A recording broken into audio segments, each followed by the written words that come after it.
Aujourd'hui, Adobe Premiere Rush. Alors, nous allons voir l'outil que l'on nomme couleur. Euh, dans la version professionnelle de Premiere, nous appelons ça aussi la lumétrie. Donc, c'est les corrections de couleurs possibles. Alors, qu'est-ce qu'on lit ici? On voit couleur, le raccourci qui est majuscule apostrophe. Ajouter un filtre de couleur ou créer le vôtre avec des curseurs qui effectuent le réglage de la teinte, de l'exposition, etc. Si je regarde ici le bouton, on me propose ici des configurations, des préconfigurations qui sont, bon, si on regarde l'image qui est à gauche ici, on a désinvolte. Bon, j'avoue que les noms sont un peu particuliers.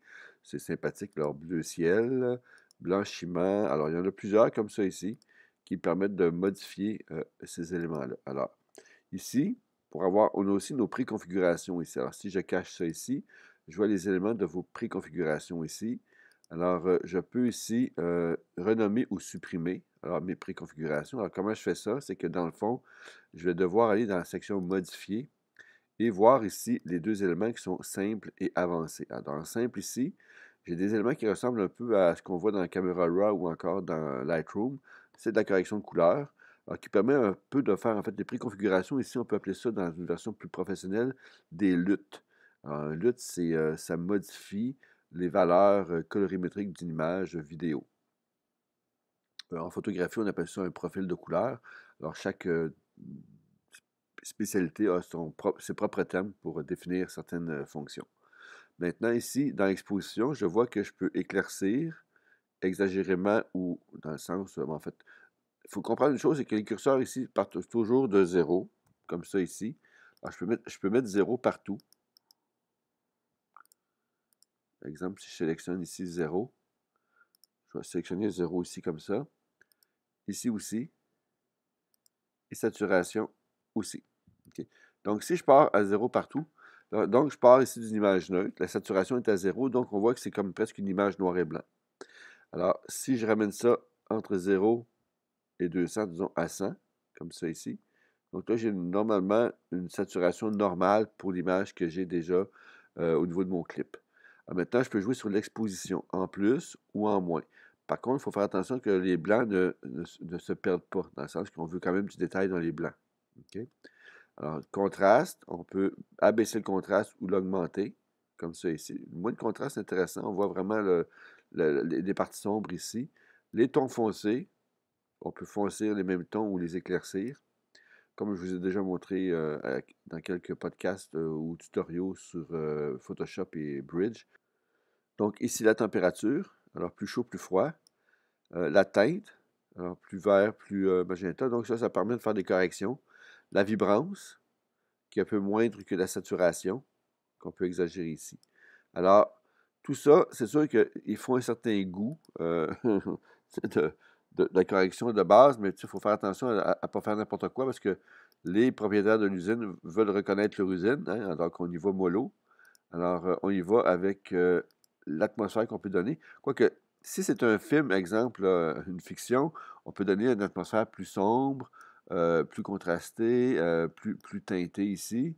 Alors, avec plus de fond. Alors, ça dépend si c'est une fiction ou c'est un documentaire. OK, on s'entend là-dessus. Maintenant, dans Avancé, j'ai décoloration. On voit ici que les noirs sont décolorés. La netteté aussi, je peux rendre ça flou, rendre ça net. Et dans Vignette, pour donner un peu de gain dans les coins. Et avec un contour progressif ou moins progressif qui donne une espèce de halo. On voit la forme ici, là, c'est plus c'est une ellipse, en fait, comme ça ici. Alors, donc, on peut faire des corrections. Alors, dans ce cas-ci, si je reviens à 0, qu'est-ce qui est le mieux dans mon cas, dans ma situation? Si c'est un documentaire, alors, je vais y aller ici, désaturer un peu, comme ça ici. La décoloration moindre, comme ça ici. La netteté, c'est un peu trop. OK? Alors, ici, on le met à 0, comme ça ici. Et les coins pas trop foncés. Alors, ici, à 0 ici, comme ça aussi. Maintenant, l'image de base que j'ai ici est bien. Je vais juste un peu, en fait, mettre un petit peu d'exposition en surplus, mais les tons clairs aussi, je vais donner de la valeur à mes tons clairs, mais dans l'ensemble, il abaisse un peu mon contraste. Alors, ça maintenant, si je viens voir ça comme ça ici, je peux ici maintenant créer une préconfiguration. Alors, ça, je vais pouvoir réutiliser ça ici. Je vais l'appeler ici, je vais prendre un nom plus blanc,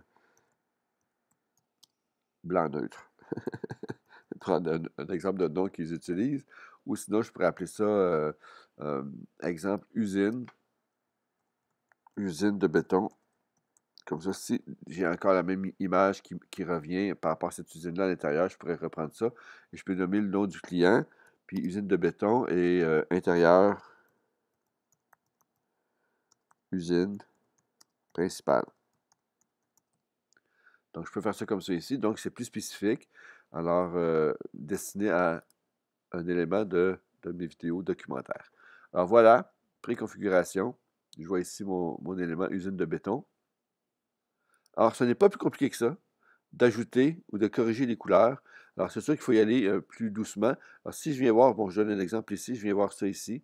Alors, est-ce que je veux donner une sensation autre à cette image-là? Qu'est-ce que je peux faire avec ce qui est en préconfiguration ou si je veux carrément, simplement modifier ce qui est ici?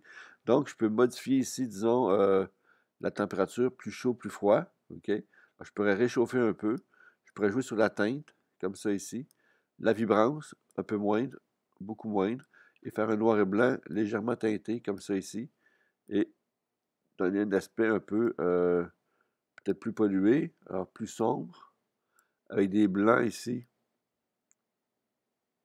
plus denses, comme ça ici, pardon, et ton foncé, puis dramatiser un peu, comme ça ici. Alors, je préfère aussi un gain pour les coins, alors une vignette, et la décoloration ici me donne un peu de jeu sur affadir un peu les noirs de l'image. Maintenant, un peu de flou. Parce ce qui peut être intéressant ici au niveau de la netteté, c'est qu'on rend notre image floue par rapport à notre cadrage, donc ça donne une profondeur par rapport à notre mire d'effets spéciaux, alors de notre incrustation.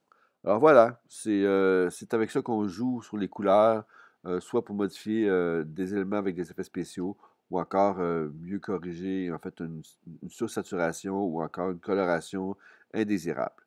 Alors c'est à votre tour d'essayer.